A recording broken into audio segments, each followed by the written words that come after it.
তো দেখো আমরা এখন সিলারিগাঁও থেকে রওনা দিয়েছি পদমচেনের উদ্দেশ্যে। নমস্কার বন্ধুরা, আমি পম্পা। আমার নতুন আরেকটি ব্লগে আপনাদের অনেক অনেক স্বাগত। তো আজকে সিলারিগাঁওতে আমাদের লাস্ট দিন। আজকে সিলারিগাঁও থেকে আমরা রওনা দেব পদমচেনের উদ্দেশ্যে। তো সকাল সকাল দেখুন সবাই মিলে রেডি হয়ে বসে পড়লাম সকালের ব্রেকফাস্টটা একসাথে সবাই মিলে খেয়ে নেওয়ার জন্য। তো ব্রেকফাস্ট খেয়ে তারপরে সিলারিগাঁওটা সুন্দরভাবে একটু ঘুরে দেখলাম, আর ভীষণ ভালো লেগেছে আমার। সিলারিগাঁওটা ভীষণ মিস করব এই জায়গাটাকে। তো তারপরে গাড়িতে উঠে লাগেজপত্র লোড করে নিয়ে আমরা এখন রওনা দিয়ে দিলাম পদমচেনের উদ্দেশ্যে।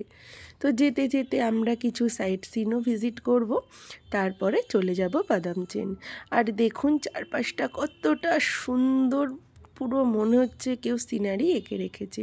তো চলে এসেছে আমাদের প্রথম সাইট সিন গল্প করতে করতে। তো এখানে বাবিনের সাথে দাঁড়িয়ে সুন্দর সুন্দর কয়েকটা ছবি ভিডিও করে নিলাম।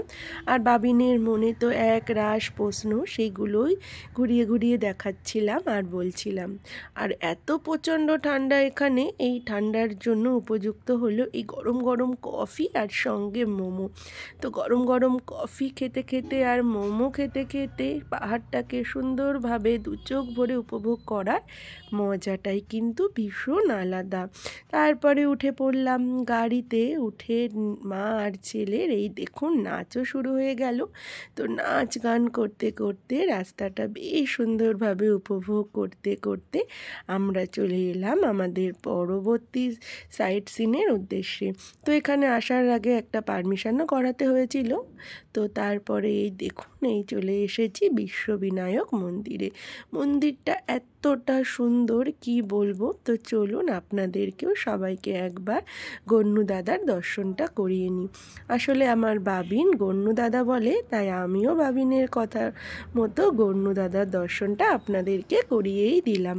তো ভীষণ ভালোভাবে দর্শন করে নিয়েছি। এবার চলুন চলে যাব আমাদের পরবর্তী সাইট সিনের উদ্দেশ্যে। তার আগে বাবিনকে এই জায়গাটা সুন্দরভাবে একটু ঘুরিয়ে দেখালাম। আমার বাবিন তো ভীষণ খুশি, ওর খুশির জন্যই তো আমরা এসেছি পাহাড়ে। আসলে ওর পাহাড়ে আসার ভীষণ শখ ছিল, তার জন্য। তো তারপরে দেখুন আমরা এখন রওনা দিয়ে দিয়েছি আমাদের পরবর্তী সাইট সিনের উদ্দেশ্যে। আমরা এখন চলে যাব একটা ওয়াটারফলসে। আর রাস্তা দিয়ে যেতে যেতে দেখুন এই হোমস্টেগুলো পাহাড়ের বুকে কতটাই না সুন্দর লাগছে। পুরো মনে হচ্ছে কেউ সামনে যেন একটা সিনারি এঁকে দিয়েছে। গল্প করতে করতে কিন্তু চলেই আসলাম আমরা কুকুলাকা ফলসে। তো এখানে যেই না দেখলাম জিপ লাইন, অমনি ওঠার জন্য মনটা ভীষণ খুশি হয়ে উঠলো। তো উঠেই পড়লাম, আর মাকে যেই না দেখেছে অমনি বাবিনও উঠে পড়লো জিপ লাইনে। আর এইটুকু ছোট বাচ্চা দেখুন একটুও ভয় পেল না, হাসি মুখে পুরোটা কাভার করলো। তো গল্প করতে করতে আমরা কিন্তু চলে এসেছি আমাদের 2 দিনের থাকার ডেস্টিনেশন পদমচেনে। এখানেই আমরা 2টো দিন সুন্দরভাবে কাটাবো আর সমস্ত সাইট সিন ভিজিট